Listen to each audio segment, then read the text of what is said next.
کو مارا اور 70 کو پکڑ کر کے قیدی بنا لیا۔ پوری جنگ بدر میں یہی نظر آتا ہے۔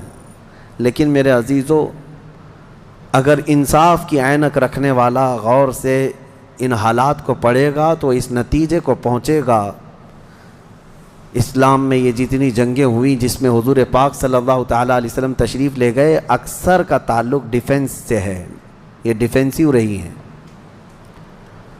اب میں آپ کو ایک چیز بتاتا ہوں، کیونکہ جنگ بدر کے احوال بتانے سے پہلے اس کا پس منظر بتانا ضروری ہے کہ کیوں ہوئی۔ اچھا، یہ بھی میں آپ کو کلیئر بتا دوں کہ یہ پہلی جنگ نہیں ہے، جیسے کہ مشہور ہے نا جنگ بدر، اس سے پہلے بھی چھوٹی چھوٹی جنگیں ہوئی ہیں، لیکن جو بڑی جنگ جس میں مقابلہ ہوا اور جس میں اللہ نے روشن فتح عطا کی، وہ بدر کی جنگ ہے، 17 رمضان المبارک 2 ہجری کو۔ انشاءاللہ میں سیرت کے درس میں عرض کروں گا، جنگ بدر سے پہلے بھی 6 جنگیں ہوئی ہیں تقریباً، جس میں کچھ صحابہ گئے تھے، کچھ میں حضور بھی گئے تھے، کچھ میں ہلکی پھلکی مڑبھیڑ ہوئی اور کسی میں جنگ نہیں ہوئی، لیکن جو بڑی یعنی صف آرا ہو کر جنگ ہوئی تھی وہ جنگ بدر، یہی 17 رمضان المبارک والی، یہ پہلی ہے۔ جیسے کہ ایک بدر اولا بول کر کے ایک جنگ مشہور ہے اور بدر ثانیہ اس کو کہتے ہیں، یہ 17 رمضان المبارک والی، میں اس کو انشاءاللہ سیرت کے بیان میں عرض کروں گا۔ آج اس پر ہم فوکس کرتے ہیں کہ کیوں ہوئی۔ 13 سال مکہ مکرمہ میں نبی پاک صلی اللہ تعالیٰ علیہ وسلم نے گزارے اعلان نبوت کے بعد، ویسے تو 53 سال آپ وہاں رہے، 13 سال اعلان نبوت کے بعد کیا کیا تکلیفیں نہیں اٹھائیں۔ آپ نے سیرت کے درس میں بھی سنا ہوگا، اس رسول محترم صلی اللہ تعالیٰ علیہ وسلم کو مارا بھی گیا، پیٹا بھی گیا، ان کے ساتھیوں کو طرح طرح کے عذابات دیے گئے۔ تاریخ آج محفوظ ہے، لیکن ظالموں کو یہ نظر نہیں آتا آتنک کون پھیلایا ہوا تھا۔ یہی کفار تھے، یہ مشرکین تھے، یہ دہشت گرد تھے۔ مجھے بتاؤ، رسول پاک کے غلاموں کو سولی پر لٹکا کر ان کی ناک کاٹنا، ان کے کان کاٹنا، ان کے ناخنوں کو پکڑ سے کھینچنا، کیا یہ دہشت گردی نہیں ہے؟ حضور پاک صلی اللہ تعالیٰ علیہ وسلم کے چہیتے صحابی حضرت عمار بن یاسر کو انہوں نے آگ میں جلایا تھا۔ حضرت بلال حبشی کو تو روزانہ رسی پیر میں ڈال کر کھینچا جاتا تھا۔ حضرت عامر بن فہیرہ، حضرت ابو فقیہہ، حضرت خباب ابن الارت، حضرت خبیب ابن عدی، حضرت سیدہ سمیہ، ان کو تو گھوڑے کے پیروں میں باندھ کر کے شہید کر دیا گیا تھا۔ کیسے طرح طرح کے عذابات دیے تھے کفار مکہ نے، ایک دو نہیں ہے، ظلم کی ایک لمبی داستان ہے۔ اور پھر پلس اس پر نبی پاک صلی اللہ علیہ وسلم کو ان کے خاندان سمیت سوشل بائیکاٹ کر کے رکھنا۔ حضور نے 3 سال تک 2 پہاڑیوں کے بیچ کے درے میں گزارے ہیں، اور ایسے کہ پورے مکہ والے پہرا لگا کر بیٹھتے تھے 24 گھنٹے تک نگرانی، کہ کوئی جا نہ پائے حضور تک، ان کے خاندان تک۔ ان دنوں میں نبی پاک صلی اللہ علیہ وسلم پتے کھاتے رہے اور چمڑوں کو ابال کر کے پانی میں وہ کھاتے رہے۔ 3 سال گزرے ہیں، جبکہ مشرکین مکہ میں سے ہی کچھ اہل خیرت جو تھے انہیں رحم آ گیا ان معاملات کو، اور انہوں نے یہ معاہدہ توڑا۔ وہ آ کر کے، کوئی دوسرے نہیں، صحابہ نے نہیں، جو کافر تھے انہی میں سے 10-12 لوگ، انہوں نے دیکھا اتنی تکلیف یہ ہم میں ہی سے تو ہیں، اور وہ بھی قریش خاندان جو ہم میں سے سب سے معزز خاندان ہے، اس کا ایسا بائیکاٹ کرنا کہ ان تک ایک چاول کا دانہ نہ پہنچے، یہ کیسی مصیبتیں ڈال کر رکھی گئیں اپنے بھائیوں پر۔ مشرکین نے خود یہ توڑا تھا معاہدہ، اور پھر ان کو ہر طرح کے سہولیات مہیا کر دی تھی حضور کے خاندان کو۔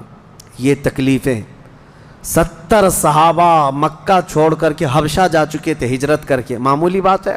آپ کے محلے سے 4 لوگ جائیں، کیا حالات ہوتے ہیں؟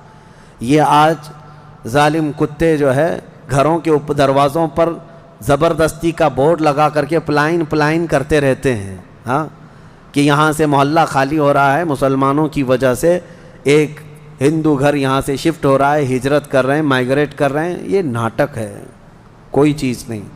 کبھی تم نے تاریخ یہ بتائی کہ 70 صحابہ جو اپنا گھر بار سب چھوڑ کر، جس میں خود رسول اللہ کی بیٹی بھی ہے، حضرت رقیہ اور حضرت عثمان غنی، دونوں حضور کے داماد بھی، حضور کی بیٹی بھی ہیں، یہ حبشہ چلے گئے تھے ہجرت کر کے، حضور صلی اللہ علیہ وسلم کے خاندان کے کتنے لوگ، حضرت جعفر طیار مولا علی کرم اللہ وجہہ الکریم کے سگے بھائی ہیں. حضور پاک صلی اللہ علیہ وسلم کے خاندان کے کتنے لوگ نکل کے جا چکے تھے حبشہ میں، ایتھوپیا، عرب لوگ افریقہ میں جا کر کے رہ رہے ہیں. اور پھر اس کے 3 سال کے بعد حضور خود ہجرت کر کے چلے گئے مدینہ. تو حضور ہجرت کر کے گئے تو کیا اکیلے گئے؟ 1 سال نہیں گزرا تھا کہ مکہ میں جتنے مسلمان تھے سب کے سب ہجرت کر کے مدینے چلے گئے. مکہ والوں کو سکون سے رہنا چاہیے نا، بات ہو گئی نا. میں آپ کو بتا دوں، کفار و مشرکین کبھی کسی بات سے راضی نہیں ہوتے، اور نہ کبھی یہ سکون، ذہنی سکون ان کو نہیں حاصل ہو سکتا. تم اگر کوئی محلہ چھوڑ کر کے بھی چلے گئے تو تمہارے سے دشمنی ان کی کم نہیں ہوتی. جو دشمن ہے وہ دور بیٹھ کر کے ہی جلتا رہتا ہے کہ وہاں سکھ سے کیوں رہ رہے ہیں یہ لوگ، یہاں سکون سے کیوں رہ رہے ہیں لوگ. مدینے جب رسول پاک اور ان کے صحابہ گئے تو مکہ والوں کو تو جو معاملہ تھا ختم ہو گیا. جن سے تمہاری روزانہ لڑائی ہوتی تھی وہ جا چکے، نہ ان کے صحابہ ہیں نہ وہ رسول پاک وہاں پر ہیں. نہیں، اس کے باوجود ان کفار مکہ نے کیا کرنا شروع کیا؟ 10 لوگ، 15 لوگ، 20 لوگ کبھی جتھا بنا کر کے مدینے تک جاتے تھے. رات کے وقت وہاں کے مسلمانوں کے باغیچے کھجوروں کے جلا کے آ جاتے. اور کبھی اگر 2-4 صحابہ مسلمان باہر نظر آتے تو ان کو پکڑ کر پیٹتے تھے، مارتے تھے. کہاں پر؟ مدینے میں جا کر. جب اس قدر ظلم بڑھ گیا تب میں آپ کو بتاؤں 13 سال کے بعد اللہ نے جہاد کا حکم نازل فرمایا. اے محبوب کھڑے ہو جائیں اور جو آپ سے لڑ رہے ہیں ان سے مقابلہ فرمائیں. 13 سال تک تو کبھی لڑنے کا حکم نہیں آیا. مدینہ طیبہ میں جانے کے بعد جب مسلمانوں کی اپنی ریاست بن گئی، وہاں اپنی ایک حکومت اسٹیبلش ہو رہی ہے، تب یہ جا کر کے اگر اس کے اندر دسیسہ کاری کریں، پیوند کاری کی بجائے وہاں جا کر کے شب خون ماریں رات کے وقت، تو پھر اللہ تعالیٰ کا حکم نہیں آئے گا. میں اس سے قبل ایک مثال سے پوچھا تھا آپ کو. یہ کہتے ہیں نا، آج بھی ہم نے 22ویں پارے میں ایک آیت پڑھی ہے، ملعونین اینما ثقفوا اخذوا وقتلوا تقتیلا. اس کو وہ 26 آیتوں میں گناتے ہیں جس کو یہ لوگ کہتے ہیں آتنک کا بڑھاوا دیتی. اللہ نے فرمایا لعنت کیے ہوئے لوگ ہیں یہ سب، جہاں پائے جائیں پکڑے جائیں اور ٹکڑے ٹکڑے کر کے مارے جائیں. یہ آیت ہے. اور یہ کہتے ہیں کہ یہ دیکھو آتنک کو بڑھاوا دیتی، یہی دیکھ کر کے مسلمان کاٹتے ہیں سب کو. میرے عزیزو، آیت جو نازل ہوئی کب ہوئی؟ یہی میں نے آپ کو یہی مثال اس سے قبل بتائی تھی. ہمارا دیش، ہمارا ملک امن و امان کے ساتھ رہ رہا ہے. 4 لوگ بھی اگر دشمن ملک کے ہمارے ملک میں داخل ہو جائیں تو ہائی اتھارٹی کیا حکم دے گی؟ سپریم کورٹ ہو یا وزارت داخلہ، ہوم منسٹری ہو یا کوئی بھی ڈپارٹمنٹ کے لوگ کیا حکم دیں گے؟ یہ 4 دشمن جہاں پائے جائیں ان کو پکڑو اور مار دو. پولیس کو تو آن دا اسپاٹ شوٹ کرنے کا حکم ہوگا، انکاؤنٹر کر دیں ان کا. کیوں؟ ہمارے ملک کا نقصان کر سکتے ہیں. یہی بات تھی مدینے میں جا کر کے جب مکہ کے کفار نقصان کر رہے تھے، صحابہ کو مار رہے تھے، حکم آیا کہ اب ان کے ساتھ نرمی نہیں، اب ان کے ساتھ لڑو اور اپنی جان کی حفاظت کرو. آج ہر ملک اتنا ڈیفنس کا اختیار رکھتا ضرور ہے. جاؤ گھس کر کے دکھاؤ کسی ملک میں، بغیر ویزے کے جائیں گے تو پکڑ کر کے مار ڈالیں گے. بارڈر کراس کرو تو شوٹ کر دیں گے، جبکہ چوری کرنے کی نیت نہ ہو تب بھی. لیکن اسلام جو مارنے آ رہے تھے ان کو مارنے کا حکم دیا. اب سنو بدر کیوں ہوئی تھی. مسئلہ یہ تھا، 2 ہجری تھی، مکہ مکرمہ میں قافلہ تجارت کا قافلہ ملک شام جا رہا تھا. اچھا، اب شام کا جو لوکیشن ہے وہ مدینے کے پاس سے ہو کر گزرتا ہے. راستہ ایک شاہراہ ہے، یعنی جس کو کہتے ہیں ہائی وے، سب سے بڑا انٹرنیشنل ہائی وے اس زمانے کا، وہ مدینے کے پاس سے گزرتا تھا. تو ملک شام تجارت کے لیے جو جانے والے ہوتے تھے مکہ سے، وہ اسی راستے سے جاتے، مدینے کے پاس سے قریب سے گزرتا. قریب کا مطلب بہت قریب بھی نہیں. تو نبی پاک صلی اللہ علیہ وسلم نے فرمایا جب تک ہمارا مکہ والوں سے امن کا ایگریمنٹ نہ ہو جائے، معاہدہ نہ ہو جائے، ہم ان کا ہر راستہ بھی روکیں گے، ہم ان کا راستہ بھی روکیں گے. ہوتا ہے یا نہیں؟ اگر آپ کا کسی دوسرے سے جھگڑا ہو جائے تو آپ آس پاس کے راستے بھی بلاک کر دیں گے کہ دشمن ادھر کے راستوں کو بھی استعمال نہ کرے. یہی معاملہ تھا. حاج جو ہے دنیا کو میں بتاؤں، یہ راستہ روکنے والی بات کو بھی میں بتاتا ہوں. کہتے ہیں کہ مکہ والے تجارت کے لیے ملک شام جا رہے تھے تو ان کا راستہ روکنے کا کیا حق تھا؟ مدینے والوں کو کیا حق تھا؟ آج مجھے بتاؤ، جس ملک سے تمہاری دشمنی ہو جائے کیا وہ اپنا فلائی زون تمہیں یوز کرنے دے گا؟ تمہارا پلین بھی اڑ کے جا سکے گا اس ملک کے اوپر سے؟ سعودی نے تو ابھی بین کر رکھا تھا قطر کو، اس کا نہ پلین اترتا نہ ہی ہوائی اسپیس استعمال کر سکتا تھا. قطر جو ہے کوئی چیز استعمال نہیں کر سکتے. ان کی آپسی دشمنی میں جب یہ راستے بند کر سکتے ہیں، آپسی دشمنی تھی یہ، کون سی اسلام اور کفر کی دشمنی. اسی طرح سے ایران پر جو پابندیاں ہیں، ایران کا ایک جہاز جس سے اس کے سفارتی تعلقات نہیں، کیا وہ اسرائیل کے اوپر سے اڑ سکتا ہے؟ نہیں اڑ سکتا. راستے تو آج بھی ان لوگوں نے بند کر رکھے ہیں ایک دوسرے کی تجارت کے. ٹریڈنگ پابندیاں آج بھی چلتی ہیں. 1400 سال پہلے جب نبی پاک صلی اللہ علیہ وسلم نے صرف ان کا راستہ روکنے کی بات کی تو آج یہ پوری دنیا کے جو ماڈرن اپنے آپ کو کہتے ہیں اور بہت زیادہ ویل ایجوکیٹڈ سمجھتے ہیں، ان کے پیٹ میں درد ہونے لگتا ہے کہ یہ کیسا راستہ روکنے والا کیا سسٹم تھا. راستہ روکنے والا وہی سسٹم تھا جو آج تمہارا باپ روکتا ہے امریکہ. جس طرح سے لوگوں کے اوپر تجارت کی پابندیاں لگاتا ہے، جس طرح سے ہائی ڈیوٹی کسٹم لگا کر کے لوگوں کی اکنامک کو گراتا ہے، یہ تو وہی سسٹم ہے نا. لیکن نبی پاک صلی اللہ علیہ وسلم نے ایسا نہیں کیا تھا. صحابہ کرام کو مدینے سے کہا کہ دیکھو اگر ان کا قافلہ تجارت کا شام جا رہا ہے تو ہم جائیں گے، راستہ روکیں گے. حضور اپنے صحابہ کو لے کر نکل پڑے. یہ 17 رمضان جنگ بدر کی بات نہیں کر رہا ہوں، اس سے پہلے کی بات کر رہا ہوں. 6 مہینے پہلے حضور گئے، چند مہینے پہلے یا چند دن پہلے، ایگزیکٹ نہیں کہہ رہا ہوں. تو ابو سفیان قافلہ تجارت کا جو لے کر جا رہا تھا وہ سپہ سالار یا امیر قافلہ تھا. اس کو خبر ہو گئی کہ نبی پاک صلی اللہ تعالیٰ علیہ وسلم اپنے صحابہ کے ساتھ میرا راستہ روکنے آئے ہیں، تو راستہ کاٹ لیا اور ملک شام دوسرے راستے سے پہنچ گیا. حضور پاک صلی اللہ علیہ وسلم کو نہیں ملا. حضور واپس مدینے آ گئے. کئی دن گزرے، ملک شام میں اس نے تجارت کی، خوب نفع کمایا اور واپس مکہ تو جانا تھا. تو مکہ جب جانے لگا تو پھر میرے آقا کو خبر آئی. نبی پاک صلی اللہ علیہ وسلم نے پھر صحابہ سے کہا کہ چلو پھر سے اس کا راستہ روکتے ہیں. پھر گئے، لیکن اس بار ابو سفیان پھر خبر پا کر کے دوسرے راستے سے چلا گیا مکہ. لیکن مکہ پہلے ہی ابو سفیان نے قاصد بھیج دیا تھا، کہا تھا کہ محمد اور ان کے ساتھی تمہاری تجارت کو لوٹ لیں گے، ختم کر ڈالیں گے، قافلہ تمہارے ہاتھ نہیں آئے گا، تم ہماری مدد کے لیے آؤ. یہ قاصد مکہ جیسے ہی پہنچا وہاں کھلبلی مچ گئی. سب جمع ہو گئے جتنے خاندان تھے کہ ہمارا بھی مال ہے، ہمارا بھی مال ہے. اور ابو جہل تو بھڑکا رہا تھا، خوب بھڑکا رہا تھا. سب کو جمع کر لیا. لیکن اتفاق ایسا کہ وہ مکہ والوں کے نکلنے سے پہلے ابو سفیان اپنی تجارت کا قافلہ صحیح سلامت مکہ لے کر پہنچ گئے. بات ختم ہو گئی، تجارت کا قافلہ آ گیا. جو سمجھ بوجھ والے تھے انہوں نے خیر منائی، کہا کہ چلو ہمارا مال پہنچ گیا، اب ضرورت نہیں جانے کی. لیکن ابو جہل کسی بات پر خاموش نہیں تھا. کہا کہ نہیں، ہم محمد اور ان کے ساتھیوں کو مزہ چکھائیں گے کہ انہوں نے روکنے کی کوشش کیوں کی. اگر آج ہم ان کا مقابلہ نہیں کریں گے تو آگے ہماری تجارت کے لیے بڑے مسئلے پیدا ہو جائیں گے. اور اس کے بعد سب کو بھڑکاتا رہا. کتنے بہت سارے چھوڑ کر چلے گئے، لیکن پھر بھی ابو جہل کے بہکاوے میں جتنے آئے وہ 1000 کی تعداد میں تھے.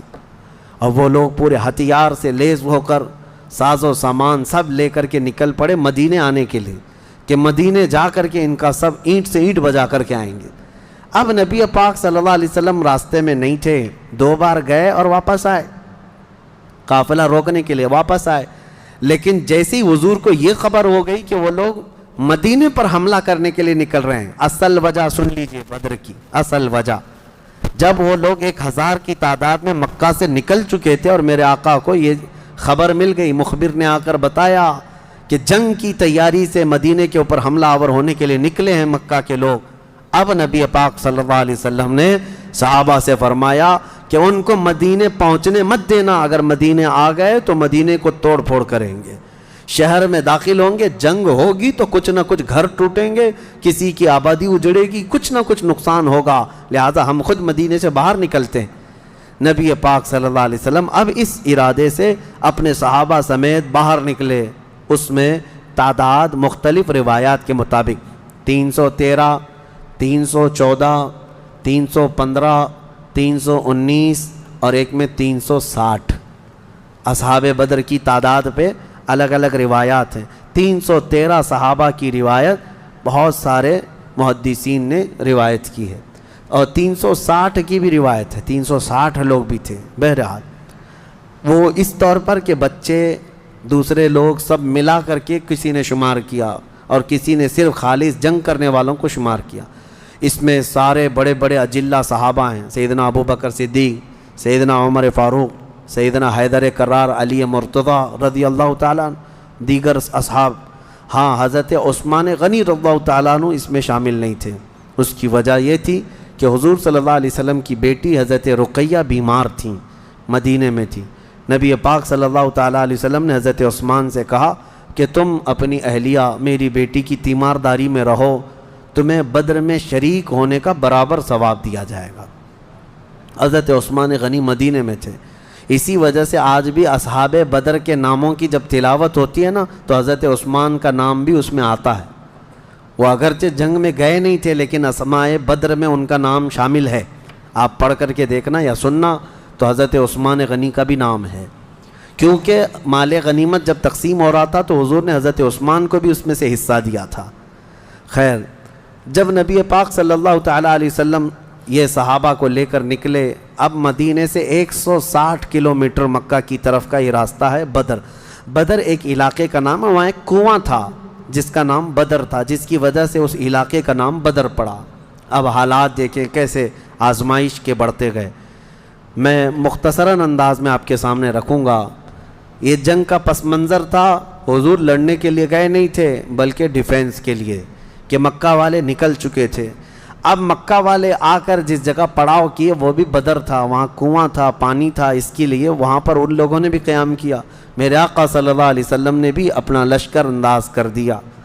صحابہ وہاں پر اتر پڑے، سب کے خیمے لگ گئے اور کنویں کے پانی پر بھی قبضہ ہوا. اس کے بعد دیکھا صحابہ کے دل گھبرائے ہوئے تھے، کیونکہ حضور صلی اللہ علیہ وسلم اور صحابہ کو جو زمین ملی تھی وہ ریتیلی زمین تھی، بالو کی زمین، پاؤں دھس جایا کرتے تھے. اور کفار مکہ جہاں پر اترے تھے وہ تو سخت سپاٹ فلیٹ زمین تھی، مٹی کی زمین تھی، اور اس میں گھوڑے اچھی طرح دوڑتے تھے.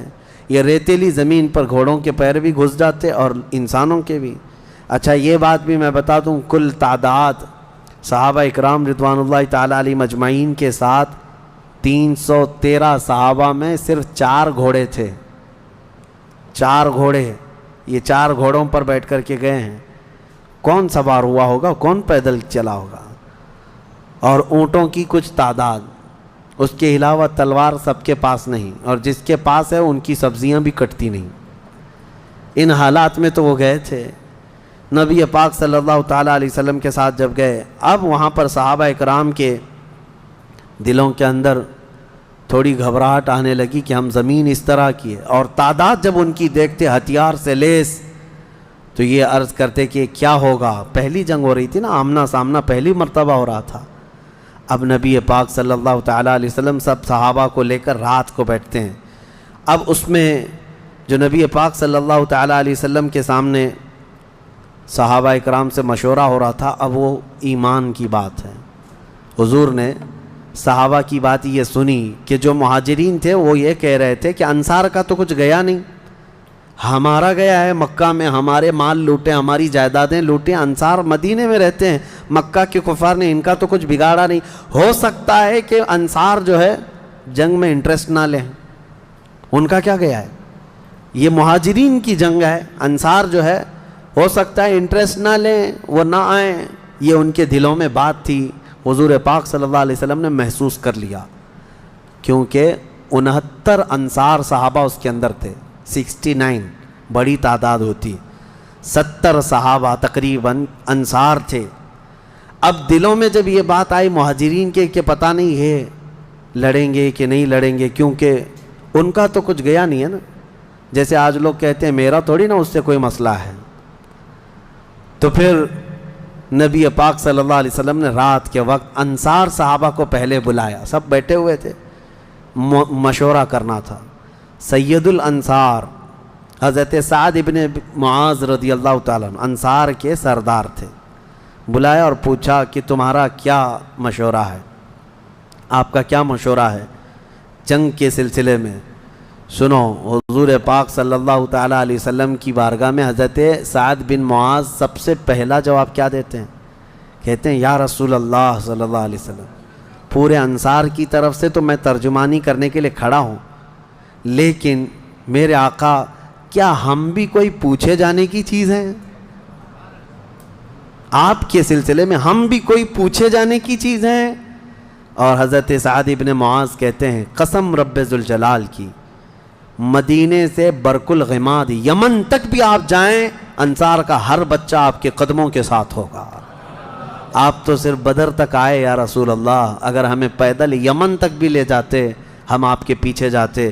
ان کے الفاظ میں سناؤں ایمان تازہ ہو جاتا ہے۔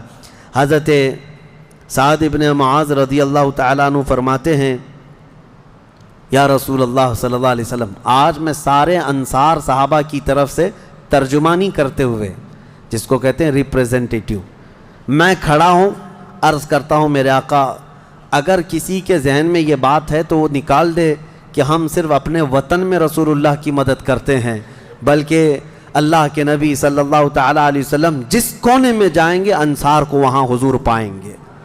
اب حضور کی بارگاہ میں عرض کرتے ہیں آقا آپ کو کل اختیار ہے، آپ کو کل اختیار ہے۔ اب سنو حضرت سعد ابن معاذ کے یہ بدر کے میدان سے ایک دن پہلے کے الفاظ ہیں، ایک دن پہلے کے الفاظ ہیں، یا رسول اللہ صلی اللہ علیہ وسلم آپ کو کل اختیار ہے، جس کا رشتہ ملانا ہے ملا دیجیے آپ، اور جس کو توڑنا ہے آج ہی آپ فرما دیں، ہم ہمیشہ آخری سانس تک کے لیے توڑ دیں گے۔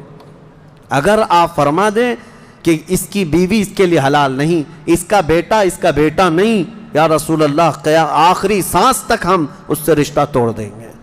یہ بدر میں جانے سے پہلے حضرت سعد ابن معاذ کہتے ہیں جس کا رشتہ آپ ملانا چاہیں میرے آقا ملا دیں، اور جس کا ختم کرنا چاہتے ہیں توڑ دیں، اور جس کو موجودہ حالات میں رکھنا چاہتے ہیں میرے آقا پسند فرما لیں، اور ہمارے مال آپ کے لیے حاضر ہیں یا رسول اللہ، اور ہمارے جس قدر منشا ہو قبول فرمائیں۔ ہاں حضرت سعد ابن معاذ کہتے ہیں ہمارے پاس جو کچھ بھی ہے یا رسول اللہ یہ ہمارا مال حاضر ہے۔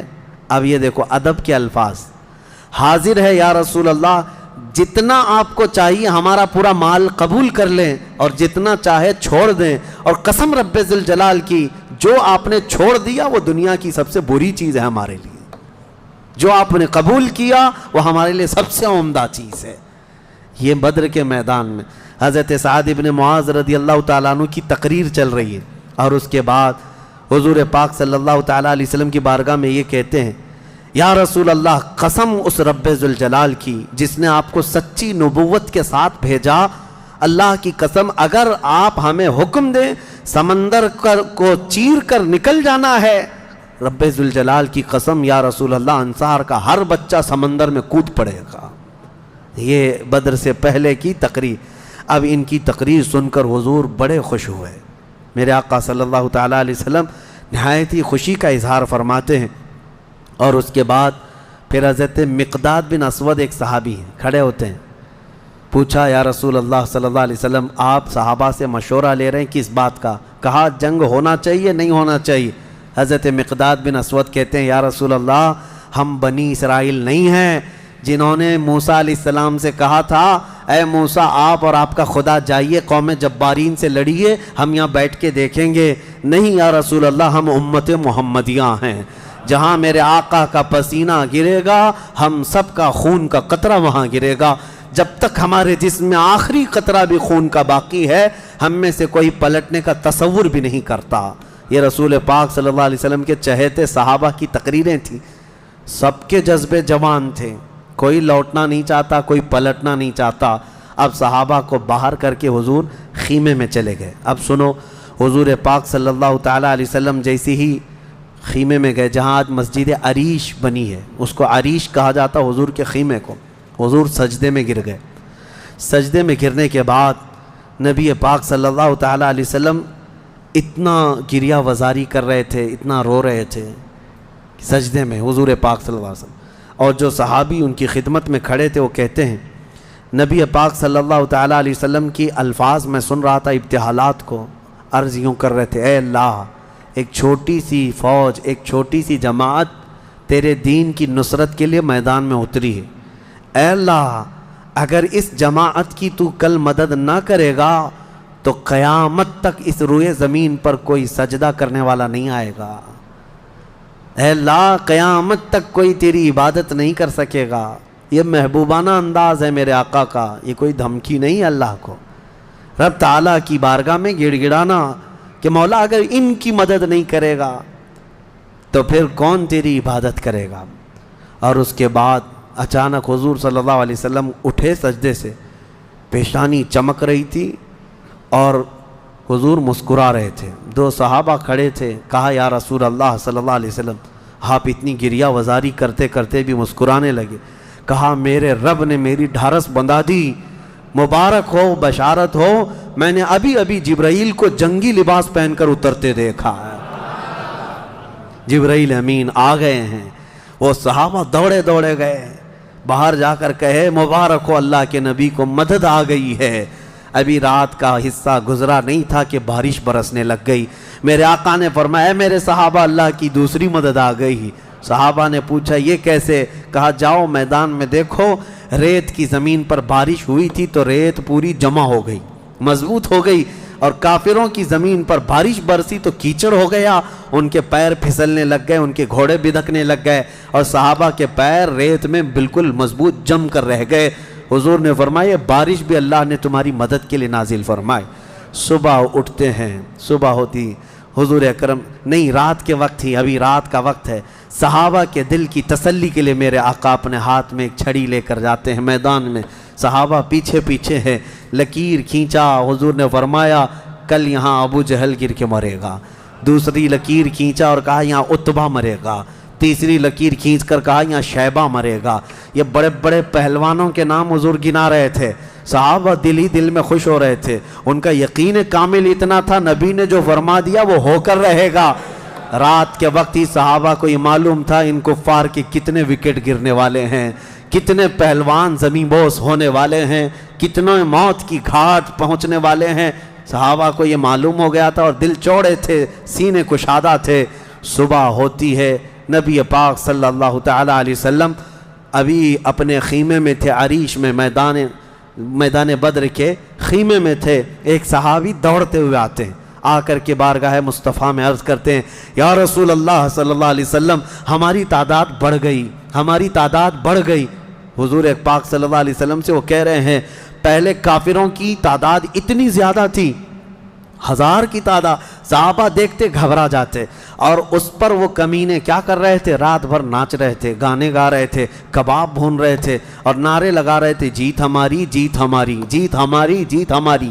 ان کے الفاظ تھے، اشعار گنگنا رہے تھے، اور رات بھر کھانا پینا، رقص سرور، ڈھول باجے سب چلتا رہا، اور ادھر صحابہ عبادت میں مصروف ہیں، اللہ کی بارگاہ میں گڑ گڑا رہے ہیں۔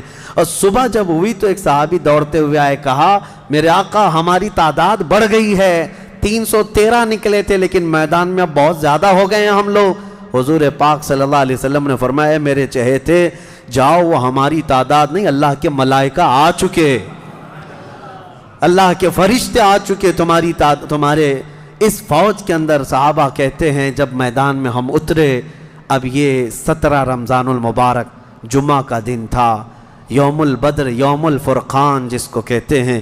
میرے عزیزو، اسلام کی عظیم تاریخ پنہاں ہے، اس میں عظیم تاریخ پنہاں ہے۔ نبی پاک صلی اللہ تعالیٰ علیہ وسلم کی طرف سے میدان بدر میں سب سے پہلے اترنے والے کون لوگ تھے؟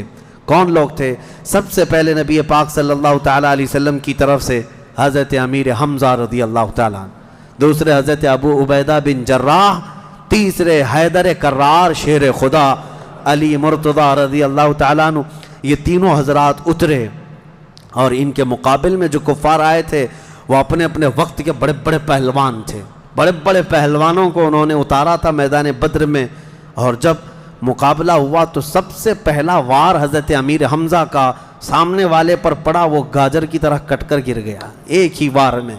حضرت ابو عبیدہ بن جراح زخمی ہوئے، سامنے والے سے تھوڑے زخمی ہوئے، پھر حضرت حمزہ نے وہ بھی محاذ سنبھالا اور ان کے مقابل کو بھی مار کر گرایا۔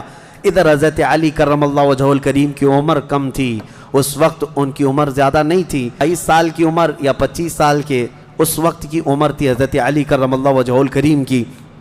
اس وقت حضرت علی جب آئے بالکل جوانی، یعنی 20-22 سال کی عمر، مولا علی کرم اللہ وجہہ الکریم نے اس سے جب مقابلہ کیا تو ذوالفقار حیدری نے ایسا ضرب لگایا کہ اس کی لوہے کی ٹوپی کاٹتے ہوئے 2 ٹکڑے ہو گئے۔ پہلی مرتبہ بدر کے میدان میں آواز آئی تھی سارے صحابہ کی اللہ اکبر، یہ نعرہ تکبیر تھا جو سب سے پہلے بلند ہوا۔ فرماتے ہیں اس آواز کی ہیبت ایسی تھی کہ کفار کے خیمے ہل گئے اور ان کی صفوں میں ہلچل مچ گئی، دہشت طاری ہو گئی۔ صحابہ کے اسی نعرے کو دیکھ کر علامہ اقبال نے شعر کہا تھا، یہ نکلے تھے مڑی ہوئی تلواریں لے کر، کٹی ہوئی اور زنگ آلود تلواریں لے کر جن سے سبزی نہیں کٹتی تھی، لیکن جب نعرہ لگائے تھے اللہ کی مدد ایسی آئی تھی کہ یہ سب زمین بوس ہو گئے دشمن۔ اقبال نے کہا تھا کفر دم توڑ دے گا ٹوٹی ہوئی شمشیر کے ساتھ، کفر دم توڑ دے گا ٹوٹی ہوئی شمشیر کے ساتھ، گر تم نکلا جاؤ ایک بار نعرہ تکبیر کے ساتھ۔ یہ انہی صحابہ کا نعرہ تھا جب انہوں نے پہلی مرتبہ بلند کیا۔ یہ لڑائی چلتی رہی شام تک، شام ہونے نہ پائی، دوپہر تک اس لڑائی کو پہلے ایک کے بعد دیگرے، اس کے بعد پھر گھماسان کی لڑائی ہوئی۔ لیکن کفار مکہ میں سے کچھ لوگ کہتے ہیں ہم تو بڑے حوصلوں سے آئے تھے لڑنے کے لیے، بڑے حوصلوں سے آئے تھے، جن کو یہ مدینے میں مکہ میں پکڑ کے مارتے تھے وہ آج ان کے مقابل میں تھے، کوئی کسی کا غلام تھا، کوئی کسی کا رشتہ دار بھی تھا، لیکن مقابلے میں جب آئے وہ کفار مکہ کہتے ہیں ہم تو بڑے ہمت کے ساتھ لڑنے کے لیے آئے تھے، لیکن جب ہم لڑنے جا رہے تھے تو ہمارے مقابل میں اجنبی لوگ آ رہے تھے، اجنبی لوگ آ رہے تھے، اور ان کی ہیبت ایسی طاری ہوتی کہ ہم نے ان کو نہ مکے میں کبھی دیکھا تھا نہ مدینے میں کبھی دیکھا تھا۔ یہ وہ بدری ملائکہ تھے جو جبرائیل امین کی سپہ سالاری میں آئے تھے۔ اب یہاں ایک بات میں بتانا چاہتا ہوں، ایک فرشتہ اتر جائے کافی ہے۔ آپ کو پتہ ہے قوم شعیب جب نافرمانی کر رہی تھی تو اللہ تعالیٰ نے عذاب کیا بھیجا تھا؟ جبرائیل امین علیہ السلام کو اتارا تھا، انہوں نے ایک چیخ ماری تھی، چنگھاڑ، اور ان کی آواز کی ہیبت سے جتنے پہاڑوں میں تھے یہ قوم شعیب سب کے بھیجے کانوں سے نکل آئے تھے اور زمین پر گر کر مر گئے تھے۔ تو یہاں جبرائیل امین اکیلے آ جاتے، صرف آواز لگاتے، کسی کو تلوار اٹھانے کی بھی ضرورت نہیں، یہ 1000 پورے کیڑے مر جاتے۔ لیکن یہ وجہ کیا ہے؟ مفسرین نے فرمایا یقیناً ایک فرشتہ بھی مدد کے لیے کافی ہوتا، لیکن اللہ نے بدر کے میدان میں 5000 فرشتے اتارے، یہ عظمت مصطفیٰ کے لیے، یہ رسول اللہ کی عظمت کے لیے۔ کبھی کبھار تعداد جو ہے وہ شان بتانے کے لیے ہوتی ہے، عظمت بتانے کے لیے ہوتی ہے۔ ہاں ایک جھنڈا کافی ہوتا ہے، لیکن کبھی 10 جھنڈے لگاؤ تو اس کی عظمت بڑھ جاتی ہے۔ ہاں 2 باڈی گارڈ کافی ہوتے ہیں، لیکن 10 کھڑے ہو جائیں تو اس کی ہیبت اور طاری ہوتی ہے۔ یہ ایک انسانی ذہن بنا ہوا ہے۔ اللہ تبارک و تعالیٰ نے اپنے محبوب کی عظمت شان کی وجہ سے 5000 ملائکہ کو اتارا۔ اب یہ جنگ ہوتی رہی، اس میں صحابہ تو لکڑیوں سے جنگ کرتے رہے، سب تلواروں سے نہیں، کچھ صحابہ تو لکڑیوں سے جنگ لڑتے رہے، اور لکڑیوں سے ہی کئی کو مار کے گرایا، اور 70 جو ہے موت کے گھاٹ اتر گئے، اور اس میں معمولی 70 نہیں تھے، بڑے بڑے گرو گھنٹال تھے، جتنے بھونکتے تھے مکہ میں بیٹھ کر۔ ابو جہل مر گیا، حضرت بلال حبشی کا آقا امیہ بن حرب وہ مر گیا، اور کئی ایسے بڑے بڑے عتبہ شیبہ جیسے بڑے بڑے کافر، یہ سب کے سب موت کے گھاٹ اتر گئے۔ بدر کی ایک لڑائی ایسی کہ اچھوں کی جڑ کاٹ کر رکھ دیا۔ اب یہاں پر حضور پاک صلی اللہ تعالیٰ علیہ وسلم کا رحم بھی دیکھیں، حضور ملاحظہ فرما رہے تھے جب امیہ گر کر زخمی ہوا تھا، حضور نے جو صحابی لڑ رہے تھے کہا کہ روک دو اس کو۔ امیہ جو لڑ رہا تھا وہ بڑا ہٹا کٹا پیسہ والا مکہ کا بڑا آدمی تھا، تو جو صحابی لڑ رہے تھے انہوں نے گرا دیا، وہ زخمی ہو کر گرا، حضور نے فرمایا چھوڑ دو اس کو۔ وہ صحابی ہٹ گئے، حضور نے فرمایا بلال حبشی کو بلاؤ۔ بلال کہاں ہے؟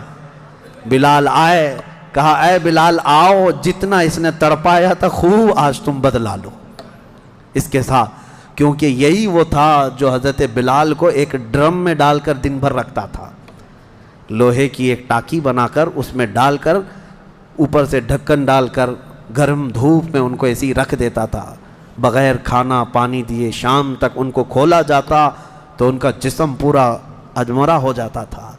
ان کی پیٹھ ایسی گل گئی تھی انگاروں میں سلانے کی وجہ سے کہ ریڑھ کی ہڈی دکھتی تھی۔ یہ حضرت بلال کے ساتھ کیا تھا۔ حضرت بلال حبشی نے مار کر اس کو ختم کیا۔ اور حضرت بلال مارتے وقت کیا کہہ رہے تھے یہ بھی سنیے، یہ صحابہ کا جذبہ ہے۔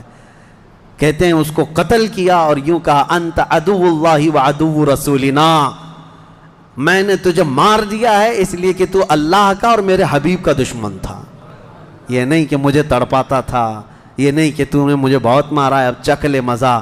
حضرت بلال یہ کہتے ہیں تو اللہ کا دشمن تھا اور میرے مصطفیٰ کا دشمن تھا، میں نے تجھے ختم کیا۔ یہ بدر کی وادی میں حضرت معاذ اور معوذ بن عفراء رضی اللہ عنہما، دو چھوٹے بچے، بچوں پر جہاد تو ہے نہیں لیکن یہ ضد کر کے اصرار کر کے حضور کے پاس آئے تھے، کہا ہمیں اجازت دے دے۔ میرے آقا نے ان کو اجازت دی تو یہ جنگ میں شریک ہوئے۔ حضرت عبد الرحمن بن عوف کہتے ہیں صاحب بڑے بڑے صحابہ، جنگ کے میدان میں نفسا نفسی کا عالم ہوتا ہے، اپنا ڈیفنس کرنا ضروری ہوتا ہے، کہاں سے تیر آئے کہاں سے تلوار آئے، لیکن یہ دو بچے اس طرح سے میدان میں ہیں کہ حضرت عبد الرحمن بن عوف سے کہتے ہیں چچا ہمیں ایک بات بتائیے، ابو جہل کس کا نام ہے؟ حضرت عبد الرحمن بن عوف کہتے ہیں میں ہنس پڑا، ان کی عمر 13 سال کے آس پاس کی تھی۔ کہتے ہیں یہ کیا کرو گے تم؟ وہ سردار قریش ہے، پہلوان ہے مکہ کا۔ ان بچوں نے کہا ہم نے دیکھا تو نہیں مگر سنا ہے اس خبیث کے بارے میں کہ وہ ہمارے آقا کو گالیاں دیتا ہے، وہ ہمارے نبی کو گالیاں دیتا ہے۔ یہ اصل محافظین مصطفیٰ تھے، محافظین ناموس رسالت تھے، نبی پاک صلی اللہ علیہ وسلم کی عزت کے لیے۔ میرے عزیزو یہ بچے کھیلنے کے لیے ضد نہیں کر رہے تھے، جان ہتھیلی پر لانے کے لیے ضد کر رہے ہیں۔ حضور پاک صلی اللہ علیہ وسلم کی بارگاہ میں آئے اور اس کے بعد حضرت عبد الرحمن بن عوف کہتے ہیں میں ابھی بات چیت کر ہی رہا تھا کہ ابو جہل سامنے گھوڑے پر بیٹھا جا رہا تھا، میں نے اشارے سے بتایا وہ دیکھو وہی مردود ہے جو گھوڑے پر جا رہا ہے۔ یہ دونوں بچے چیل کی طرح جھپٹ گئے اس کی طرف اور بھاگتے ہوئے اس کی طرف گئے۔ ابو جہل کو یہ ایکسپیکٹیشن ہی نہیں تھا، یہ امید ہی نہیں تھی کہ اس کے مقابل میں کبھی کوئی بچہ آ سکتا ہے۔ غرور و تکبر میں ہمیشہ وہ سوچتا تھا بڑے بڑوں سے ہی لڑنا ہے ہم کو، اور دیکھا تو چھوٹے بچے آئے، ایک بچے نے گھوڑے کی ٹانگ پر تلوار ماری، ابو جہل نیچے گر گیا، گھوڑا بھی گرا وہ بھی گرا، اور جیسے ہی گرا دونوں اس کے سینے پر چڑھ کر بیٹھ گئے، سینے پر چڑھ کر بیٹھ گئے اور گردن پر تلوار رکھی۔ تو جانتے ہیں ظالم یہ زمانے بھر کا بڑا گستاخ اور گستاخوں کا باپ کیا کہتا تھا، عربی میں شعر کہہ رہا ہے اس وقت، کہتا ہے میں عرب ہوں موت سے ڈرتا نہیں، میں عرب ہوں موت سے ڈرتا نہیں، لیکن افسوس مجھے اس بات کا ہے کہ میرے مقابل کا آیا نہیں۔ اس کو افسوس یہ ہے کہ مجھے کوئی پہلوان نے مارا نہیں، مجھے چھوٹے بچے مار رہے ہیں۔ اور بعض لوگوں نے کہا ہے کہ اس کی یہ خواہش تھی، کہا کاٹنا ہے تو گردن تھوڑا نیچے سے کاٹو، کیونکہ سب کٹے ہوئے گردنیں رکھی جائیں تو میری گردن تھوڑی اونچی دکھے۔ غرور و نخوت کبھی نہیں جاتا، گھمنڈ و تکبر کبھی نہیں جاتا۔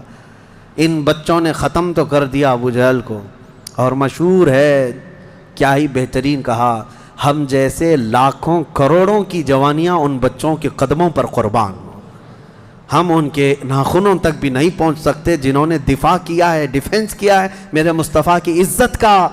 اوروں نے کافروں کو مارا ہوگا، ان بچوں نے تو پورے کفر کو مارا ہے۔ اوروں نے جاہلوں کو مارا تو انہوں نے ابو جہل کو مارا ہے، جہالت کے باپ کو مارا ہے۔ اسی جنگ میں شہزادے حضرت معاذ کا مونڈھا کسی کافر نے مار کر کے ختم کر دیا۔ تلوار سے کندھے کو مار دیا، لیکن جذبہ ختم نہیں ہوا. اس بچے نے دوسرے ہاتھ میں تلوار لی اور لڑنا شروع کیا اور اپنے ہاتھ کو پیر میں دبا کر کھینچ کے نکال دیا. یہ زیادہ دیر تک نہیں، یہ دونوں شہزادے لڑتے رہے میدان بدر میں. شام سے پہلے دونوں بچے بھی شہید ہوئے. حضرت معاذ بھی شہیدوں میں ہیں، حضرت معوذ بھی شہیدوں میں ہیں. کس باپ کے یہ بیٹے تھے، کس گھر میں آنکھیں کھولی تھی انہوں نے، جہاں ماں کو قرآن کی تلاوت کرتے سنا، باپ کو محراب عبادت میں دیکھا اور گٹھی میں ان کے پلایا ہوا تھا عظمت مصطفیٰ. سب سے پہلی چیز ہے میرے عزیزو، یہ جان دے چکے میدان میں. نبی پاک صلی اللہ علیہ وسلم شام کے وقت جنگ کا پانسا کیسے پلٹا، یہ صحابہ ایسے گھستے چلے گئے ان کے صفوں میں کہ وہ ہیبت سے بھاگنے پر مجبور ہو گئے. مکہ کے کفار جتنے بھی تھے سب کے سب اپنا ساز و سامان چھوڑ کر میدان سے بھاگنے لگ گئے. وہاں پر اپنے مویشی چھوڑا، اپنے بہت سارے چھوڑا، یہاں تک کہ 70 قیدی پکڑ میں آئے اور 70 مارے جا چکے تھے، 140. اور صحابہ میں 13 شہید تھے، 1 زخمی تھے.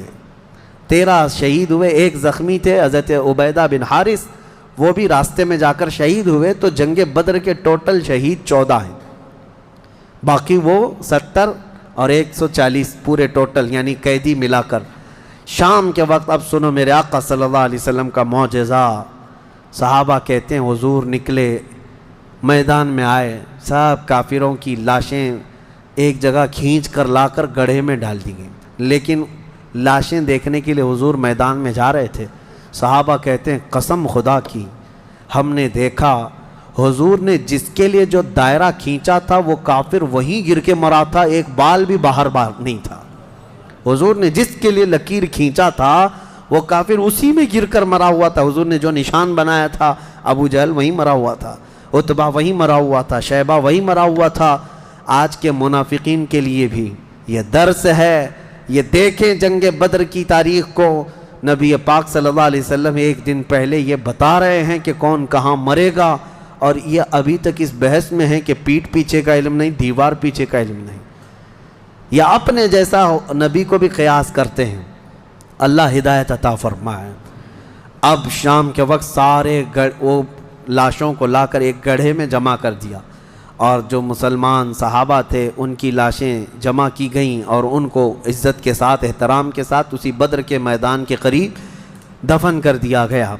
اور کافروں کی لاشوں کے پاس کھڑے ہو کر حضور نے پھر ایک خطبہ دیا. خطبہ دے رہے تھے اور اس میں حضور صلی اللہ علیہ وسلم یہ فرما رہے تھے، اے لوگو، ہمارے رب نے جو ہم سے وعدہ کیا تھا وہ پورا کر دکھایا اللہ نے. بتاؤ تمہارا خدا جو تم سے کوئی وعدہ کیا تھا کیا تم کو بھی پورا کر دیا؟ کیا تم نے موت کے بعد وہ چیز پا لی جس کے لیے تم لڑتے تھے؟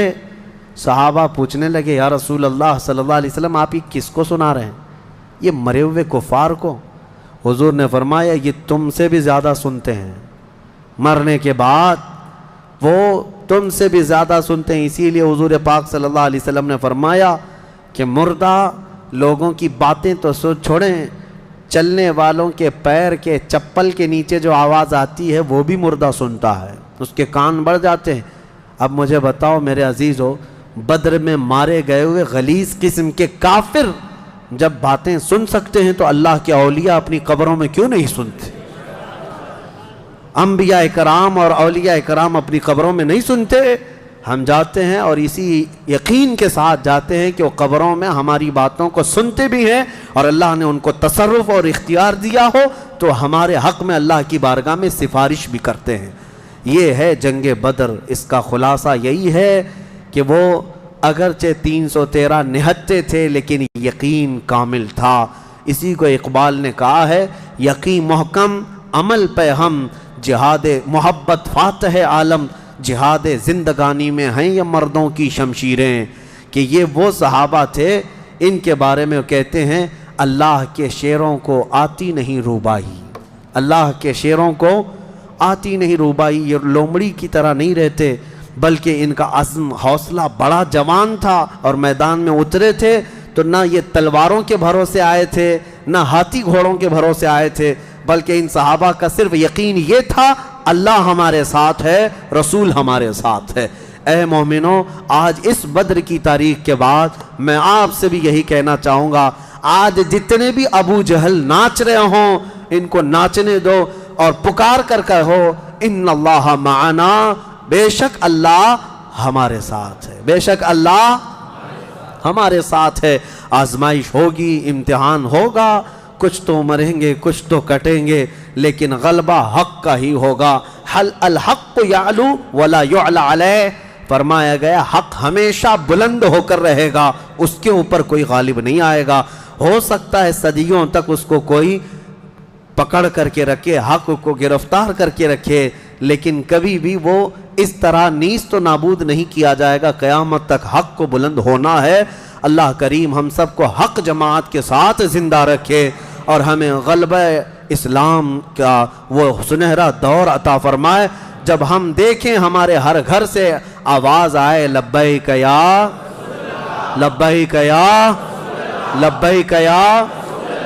آؤ آج کے اس بدر کی تاریخ کے بعد ہماری بزرگوں کی یہ عادت کریمہ رہی ہے کہ انہوں نے اصحاب بدر رضوان اللہ تعالی علیہم اجمعین کے ناموں کی